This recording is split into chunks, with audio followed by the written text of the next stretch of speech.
Now let us see how many types of reflexes are there. That is, we are going to understand the type of responses. Basically this is a psychological context that we are getting into, but we will confine ourselves to understanding two different types of reflexes that we observe in response to a stimulus. A stimulus is going to bring about a response from the central nervous system, or it could be the brain which is involved, or it could be the memory part which is involved. It depends, but the central nervous system, yes, it would be involved. Now we are going to see how many types of reflexes or responses are going to be present. We just understood in the previous lesson that how the reflex action takes place, how we spontaneously give a stereotypical response to a stimulus, and those responses are of two types. So over here we are going to study the types of responses to that is to a stimulus, and we are going to understand how many types of reflexes are present. So in order to understand that, we have two types of reflexes which are present. First one is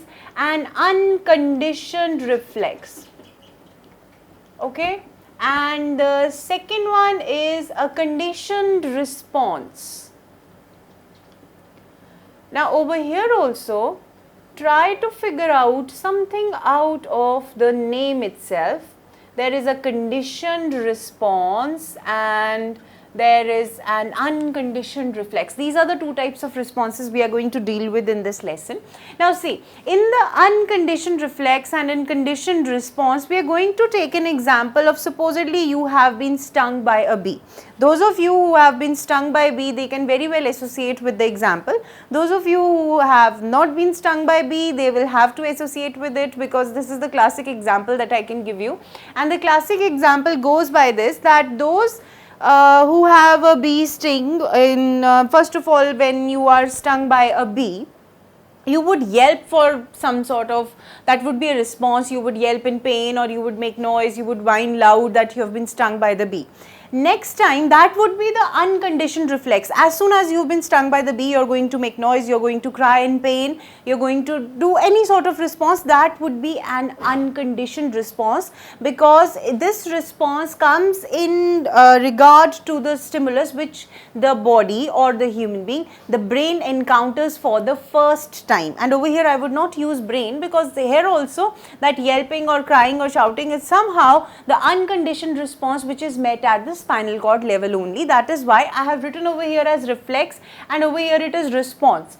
Next time, the person who has been stung by the bee, first time you keep it under the unconditioned reflex. Next time, whenever the same person is going to hear that buzzing sound of the bee, that is going to make the person remember that thing, and he or she might yelp in pain. Now try to associate with it. Supposedly you have been stung by a bee. Next time any buzzing sound comes near your ear, you are going to cry again or shout in pain, remembering the same pain. So that is a conditioned response.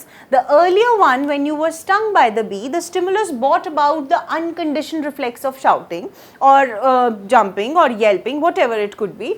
And in the second case, when the buzz of that bee came, it was a conditioned response reminding you of that particular thing. Keep the reminding thing aside, it is the unconditioned and conditioned reflex as a result. That means as soon as that sound comes, you remember that there is something mischievous that is going to happen to you, and you shout in pain. There is another classic example that these two types of reflexes were studied by a scientist, and he associated it with the mouth watering of a dog. So he took the example that there was the person who used to give food to the dog. Whenever the dog saw the food, the sight of food, it was responsible for secretion of saliva from the mouth of dog.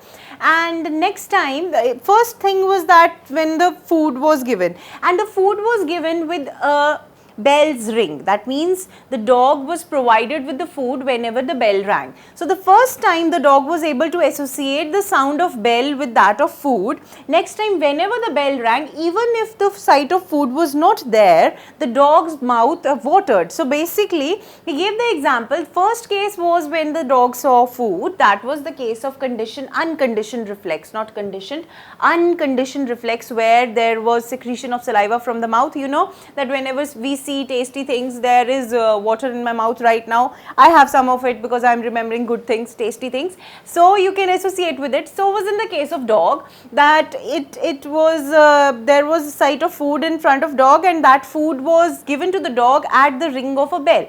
Next time when there was ring of bell, dog could associate with it, and that happens to be the conditioned response to a particular stimulus. So now we arrive to a conclusion. I hope these two examples are good enough to make you understand, and the conclusion that we are arriving at the end of this lesson is that there are two types of responses to a particular stimulus. First response, whichever, that is the first class stimulus is producing the response, that is actual encounter with the stimulus is producing an unconditioned reflex, and in the next conditioned response the stimulus might not have been encountered properly, but there is a response which is generated in the pretext of stimulus being around, though stimulus might not have been in total contact with the nervous system or the receptors which are going to take it to the nervous system. So this is all about the types of responses that our nervous system gives to the stimulus.